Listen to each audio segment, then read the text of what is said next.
ये कहानी है 18 मार्च साल 2012 भारत और पाकिस्तान के बीच खेले गए एशिया कप के उस डू और डाई मुकाबले की, जिस मुकाबले में विराट कोहली ने पूरे पाकिस्तान को मुआ कर मारा था। उस दिन विराट कोहली ने पूरे पाकिस्तान को इतना मुआ कर मारा था कि ना ही उसका उस दिन अब चीन बचा पाया था और ना ही तुर्की। वो दिन पाकिस्तानी खिलाड़ियों के लिए और उसके पूरे आवाम के लिए, 7 पुश्तों के लिए सदियों तक यादगार हो गया था। तो वहीं पर विराट कोहली की ये ऐतिहासिक पारी पूरे भारतीय फैंस और विराट कोहली के लिए युगों तक बेमिसाल बन गया था। खैर, अब बांग्लादेश के मीरपुर के सरजमी पर इस धमाकेदार मैच की शुरुआत होती है और पाकिस्तान टीम के कप्तान मिसबाउल हक टॉस जीतकर पहले बल्लेबाजी करने का फैसला करते हैं। अब पाकिस्तान की टीम की पारी की शुरुआत होती है और पाकिस्तान टीम की तरफ से पारी की शुरुआत करने के लिए मोहम्मद हाफिज और नसीर जमशेद अब बल्लेबाजी करने के लिए मैदान पर आते हैं। और आते ही ये दोनों ही बल्लेबाज अपने कप्तान के टॉस जीतकर पहले बल्लेबाजी करने के फैसले को एकदम सही साबित कर देते हैं और भारतीय गेंदबाजों को मौत का मंजर दिखाते हुए अपना शानदार शतक ठोक देते हैं। और फिर उसके बाद आखिरी के ओवरों में आकर यूनुस खान भी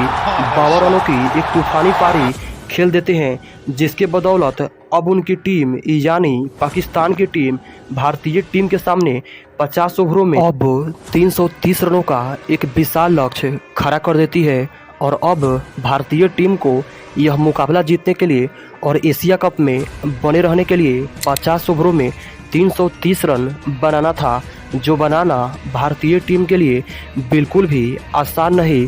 होने वाला था, क्योंकि उन दिनों यह टारगेट काफ़ी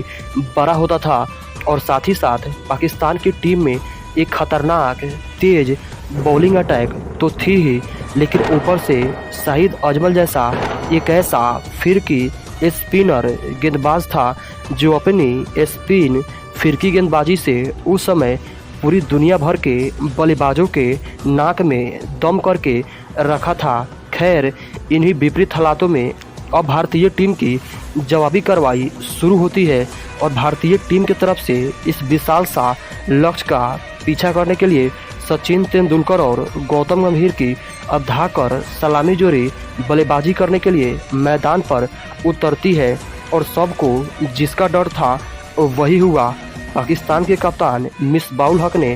पहला ही ओवर डालने के लिए खतरनाक स्पिनर शाहिद अजमल को गेंदबाजी एंड पर उतार दिया और फिर अजमल ने अपने पहले ओवर की दूसरी ही गेंद पर गंभीर को LPW आउट कर दिया और पूरी तरह से शांत हो चुके स्टेडियम में अकेले ही शोर मचा दिया। और भारतीय टीम को मात्र 0 के स्कोर पर इस विशाल रन चेज में पहला बड़ा झटका लग चुका था। गंभीर बिना खाता खोले ही अब वो डगआउट की ओर चल दिए। खैर, अब इस मुश्किल परिस्थिति में बल्लेबाजी करने के लिए और भगवान का साथ देने के लिए अब युवा बल्लेबाज विराट कोहली मैदान पर आते हैं और आते ही संभल कर बल्लेबाजी करते हुए कुछ शानदार शॉट लगा देते हैं। तो वहीं पर अब भगवान भी अपना हाथ खोलने का मन बना लेते हैं और एक ऐसा शानदार अपर छक्का लगा देते हैं, जिसे देखकर स्टेडियम में मौजूद हर भारतीय फैंस अब झूमने पर मजबूर हो जाते हैं। लेकिन आज इतने से काम बिल्कुल भी नहीं चलने वाला था और ये बात भगवान को भी भली भांति पता था। इसलिए भगवान अब उन पर प्रहार कर रहे थे, बाउंड्री पर बाउंड्री लगाए जा रहे थे, जिसका नतीजा अब ये हुआ कि इन दोनों के बीच में 16 ओवरों के समाप्ति तक 100 रनों की खूबसूरत पार्टनरशिप पूरी हो गई। लेकिन देखते ही देखते युवा विराट कोहली ने अपने इसी एक कड़ाकेदार चौके के साथ अपना 50 पूरा कर लिया और अपने बल्ले को उठाकर ऊपर की ओर लहरा दिया। तो वहीं पर भगवान ने भी अपने इसी एक सिंगल के साथ अपना भी शानदार 50 पूरा कर लिया और अपने भी बल्ले को उठाकर ऊपर की ओर लहरा दिया। अब हर भारतीय फैंस और हर भारतीय खिलाड़ी इन दोनों बल्लेबाजों के शानदार और शतकीय पारी को देखकर ड्रेसिंग रूम से अब बैठकर उनके लिए तालियां बजा रहे थे, क्योंकि ये दोनों ही बल्लेबाज अपने बीच मिलकर 100 रनों से ऊपर की अब शानदार पार्टनरशिप कर चुके थे और साथ ही साथ अपने टीम को भी अब मुश्किल परिस्थिति से पूरी तरह से बाहर निकाल चुके थे। इसलिए अब यहाँ से विराट कोहली अपने टीम के स्कोर को अब रॉकेट की रफ्तार से आगे की ओर बढ़ाने लगे थे, लेकिन तभी अगले ही ओवर में भगवान भी सईद अजमल की गेंद पर स्लिप में खड़े यूनुस खान के हाथों कैच आउट हो जाते हैं। अब भगवान के आउट होते ही पाकिस्तानी खिलाड़ी और उसका पूरा अवाम विकेट के नशे में चूर होकर अब मैदान पर नांगा नाच करने लगा था, तो वहीं पर अब पूरी भारतीय फैंस स्टेडियम में उदास और मायूस हो चुके थे, क्योंकि क्रिकेट के भगवान आज उनका हमेशा हमेशा के लिए साथ छोड़ रहे थे, जिसे देखकर अब यहाँ से सबको ऐसा लगने लगा था कि कहीं भारतीय टीम अब एशिया कप से बाहर हो जाएगी। लेकिन उनको ये नहीं पता था कि जाते जाते भगवान उनको रोहित और विराट के रूप में राम लखन की एक जोड़ी देकर जा रहे हैं, जो इसी जोड़ी में से कोई आगे चलकर क्रिकेट का किंग कहलाएगा तो कोई दुनिया का हिटमैन। खैर, अब यहाँ से पारी को संभालने के लिए और विराट कोहली का साथ देने के लिए अब यंग रोहित शर्मा बल्लेबाजी करने के लिए अब मैदान पर आते हैं और आते ही विराट कोहली के साथ मिलकर यहाँ से पारी को सिंगल डबल के साथ आगे की ओर बढ़ाना शुरू कर देते हैं। लेकिन आज विराट कोहली को तो सिंगल लेना आ ही नहीं रहा था, वो तो सिर्फ गेंद को सीमा रेखा के पार ही भेज रहे थे। अब 25 ओवरों का खेल समाप्त हो चुका था और भारतीय टीम का स्कोर 161 रन पर 2 विकेट तक जा पहुंचा था और अभी भी भारतीय टीम को यहां से बचे 25 ओवरों में जीत के लिए 169 रनों की ज़रूरत थी। तभी विराट कोहली देखते ही देखते इसी एक सिंगल के साथ पाकिस्तान के खिलाफ अपना धमाकेदार शतक भी पूरा कर लेते हैं और ऐसा जश्न मनाते हैं कि जिसे देखकर पूरे पाकिस्तान की रूह कांप जाती है। लेकिन अब यहाँ से हिटमैन भी अब कहाँ पाक को बकस रहे थे, वो भी अब अपना शानदार हिटमानिया छक्का लगा रहे थे, जिसे देखकर अब संपूर्ण भारतीय फैंस मीरपुर के मैदान में खुशियों के लिबास में डूब चुके थे। तो वहीं पर अब विराट कोहली का क्या ही कहना था, वो तो अब मैदान में तांडव मचा रहे थे। आज कोहली के ऐसे विराट रूप को देखकर सब कोई हैरान था। आज तो कोहली ऐसा लग रहा था कि वो अकेले ही पूरे पाक का खात्मा कर देंगे। खैर, लगे हाथों रोहित शर्मा ने भी इसी एक सिंगल के साथ अपना भी शानदार अर्धशतक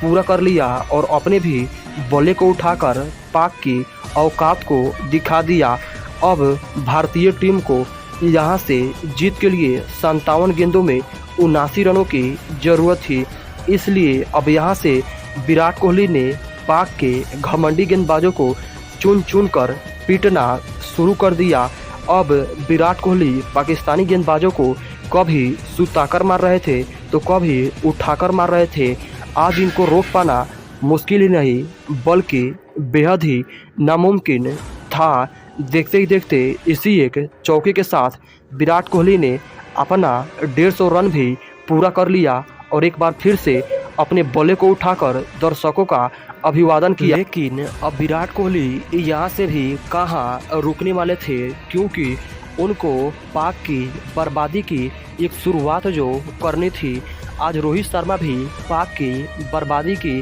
कहानी की शुरुआत करने में विराट कोहली का कंधा से कंधा मिलाकर साथ दे रहे थे। खैर, अगले ही पल विराट कोहली ने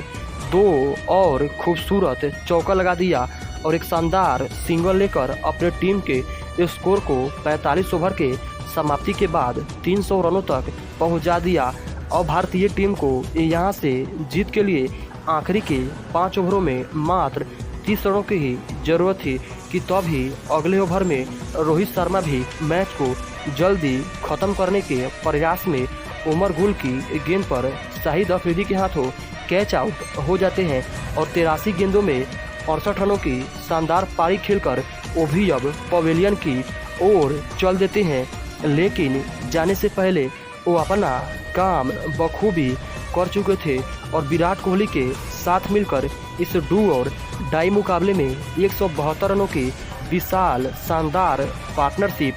कर चुके थे, जिसके बदौलत अब पाकिस्तान की टीम पूरी तरह से इस मैच में अब बैकफुट पर आ चुकी थी। यही कारण था कि रोहित शर्मा का कैच पकड़ने के बाद भी शाहिद अफरीदी ने भी कोई जश्न नहीं मनाया था। खैर, अब यहाँ से मैच को फिनिश करने के लिए और कोहली का साथ देने के लिए अब मिस्टर IPL सुरेश रैना अब बल्लेबाजी करने के लिए मैदान पर आते हैं और आते ही वो भी एक धमाकेदार चौका लगा देते हैं। लेकिन 48वें ओवर की पहली गेंद पर विराट कोहली भी उमर गुल की गेंद पर इस बार एक और